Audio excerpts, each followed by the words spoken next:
صدیق تو 23 سال میں کوئی دن بھی ایسا نہیں جب ساتھ نہ رہے، بلکہ 23 سال کی بات کی ہے۔ وہ تو جب جناب ابو طالب ان کو لے کر شام جا رہے تھے تب بھی جب اس نے کہا تھا راہب نے کہ رحمت اللہ عالمین ہونے والے ہیں اور آگے یہودی ہیں، ان کو چھوڑیں گے نہیں، ان کو واپس بھیجو، تو جامع ترمذی اٹھا کے دیکھو، اس وقت حضور کی عمر ابھی 16 سال تھی، 16 سال عمر مبارک تھی نبی پاک کی، اور حضرت ابو بکر صدیق 2 سال چھوٹے تھے رسول اللہ سے عمر میں۔ جب حضور 16 سال کے تھے تو وہ کتنے سال کے تھے؟ 14 سال کے۔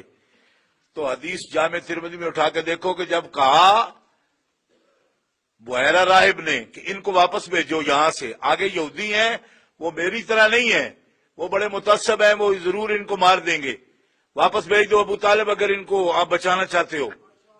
فرمایا واپس بھیجتا ہوں، بھیجوں کس کے ساتھ؟ قافلے میں کون جائے گا؟ تو 16 سال کے محمد رسول اللہ اس وہاں موجود تھے، 14 سال کا ابو بکر بھی موجود تھا، اور جامع ترمذی میں لکھا ہے کہ ابو طالب نے بھی ان کو ابو بکر صدیق کے ساتھ واپس بھیجا۔ مطلب ہے سرکار کے ساتھی وہ نبوت کے نہیں ہیں۔